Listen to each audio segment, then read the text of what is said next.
Hi, you've clicked onto today's tropical tidbit for Tuesday. I hope everyone had a wonderful 4th of July weekend. I know I did. Out here in the Atlantic, we've still got a few areas to watch. This is what's left of Invest 95L over here that moved inland over Louisiana. And this never really got to go anywhere. It got pretty close. The NHC got nervous and upped it to 60% chance yesterday after being at near zero. Just a few hours before, but this really never got much convection going. What happened is it was too small to compete with this area of building heat down here, and it just didn't have a chance to do anything significant, but it did wind up some pretty nasty winds on its eastern side, and it had a nice tight curl, and you can see what happens when you get these old fronts draped across the Gulf of Mexico with a trough split in the mid-levels, and you can see what can happen. This wound up pretty nice. Even though it was pretty small. If it had had a couple more days over water, we might have had something out of it. This is Invest 96L right here, which I'm going to talk a little more about in a minute. This is a complicated situation. We've also got some interesting weather going on north of the Caribbean over here. This is really interesting because we've got an upper trough in here. We've got an old front lying down in here, and we've got a tropical wave, and the northern portion is getting entrained into this front right now, and this is a trough split that's going to be occurring in here and backing away this way along with this front and this entrained tropical wave, and we're going to have to see if something ugly can wind up from this. Surface pressures are a bit high up in this area right now at 1016, 1014 millibars, which is a little hard to get something tropical going. And it may not even start out purely tropical, because this let's turn these on. You can see that this trough is all the way up to the 200 millibar level in here, and this is going to cut off, and that means there's cold air aloft, which means that development may actually start out subtropical in nature. But we'll have to see if some of this energy can get up in here and cause some issues near the Carolinas sometime in the next few days. We've also got a couple of disturbances within the intertropical convergence zone down here in the central Atlantic, which the models were sort of iffy trying to do something mischievous with, but they have since backed off. I'll be watching this area as it's a little farther north, could get in here, cause some issues under favorable upper level conditions, but right now it doesn't look like it's in a too big of a hurry to develop. We'll be keeping an eye on it. This is a close-up of Invest 96L, and this is weird because it's tricky for the people who label these things to pick what to track. What they had, this is the surface center, okay, out in the central Gulf. This is the mid-level center down here over the northeastern Yucatan.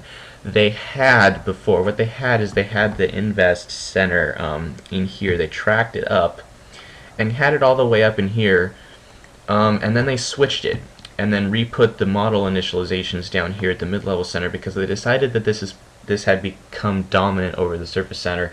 Now, the surface center did look like it had fizzled out over here, but this morning it looks like there's a broader area of turning that has remained very much intact over here, and this is like still the main center of the disturbance, really. And this is moving up towards southwestern Louisiana over here, and this is going to bring an area of thunderstorms and gales. This has had some nasty winds on its eastern side the last couple of days. Bring this area of nasty weather right into the North Gulf Coast, and so these people are going to have to be aware that there's nasty weather coming their way, even though this area isn't likely to develop. Now, the only chance 96L really has of any significant mischief is if it can take this piece, the mid to upper piece, which is stacked on itself, but it's not stacked over the surface feature. If this can come up and try to develop on its own by forming a new surface low, working down to the surface, and trying to feed back, these two are not getting together. It's obvious at this point that they are too far apart to get together before they run out of time and run into land over here. So this mid-level piece is going to have to do some dirty work on its own if 96L has any chance of becoming Bonnie. This will be going in under a sheared environment with no chance for development, especially with the main buildup of heat being focused down here. You can see some storms going off here with the convergence and the surface wind burst coming in here that will be giving these guys nasty weather, and they should be aware that this is a very tropical week for wet and windy weather regardless of development in the Gulf.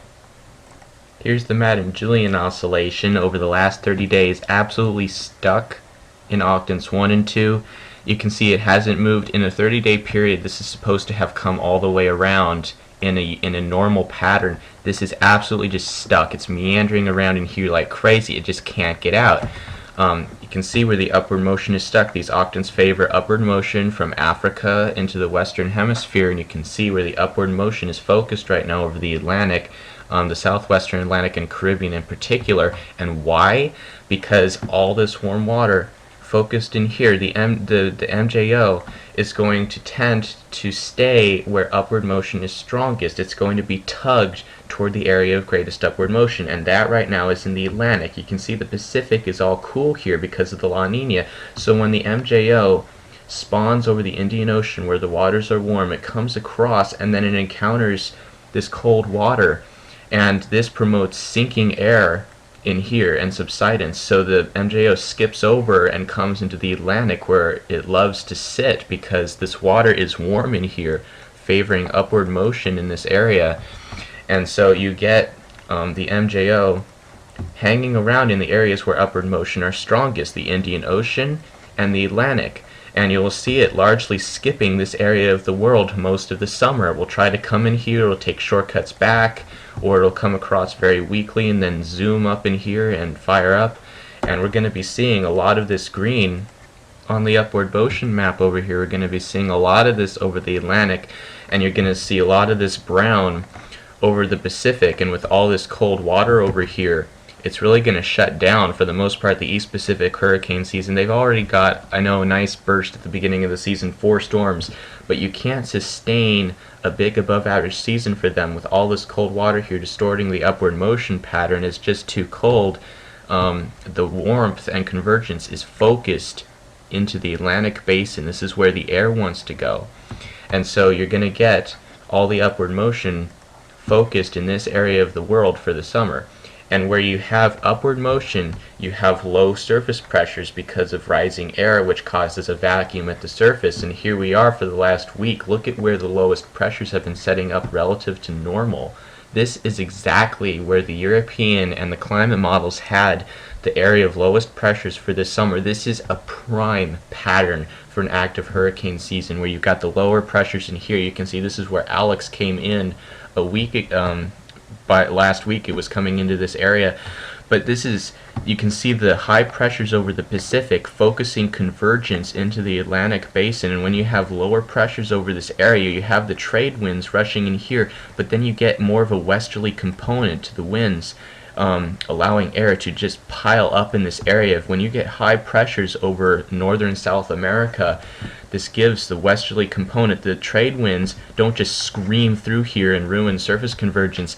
This lower pressure over higher pressure to the south allows air to pile up as the trade winds come in here and then slow down, and you get this big piling up of air in here. And this is precisely what spawned Alex and Invest 96L. These two systems were a direct byproduct of this pattern where the trade winds come in, turn up from the southeast, and converge in this area of building heat, which allows the surface pressures to lower, and you get a natural tendency for the pressures to lower and air to start to spin in this area, and you start building the thunderstorms in the heat, and you get systems to start spawning.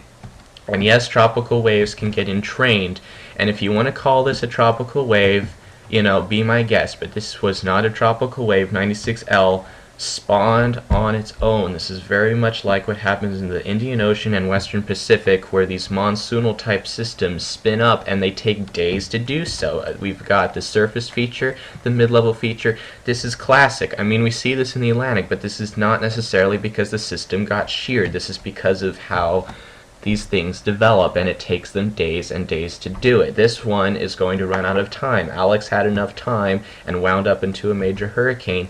This does not have the time. We'll have to see if this gets down to the surface, but it's because of this global pattern in the Atlantic where upward motion is focused in our area of the world, and this is going to mean a lot of activity threatening our shores. And we've already had several of these systems, these Invest and Alex, threatening the coastline in here. So we're going to have to be on the lookout this year. Alright, that's it for today. Thanks for watching.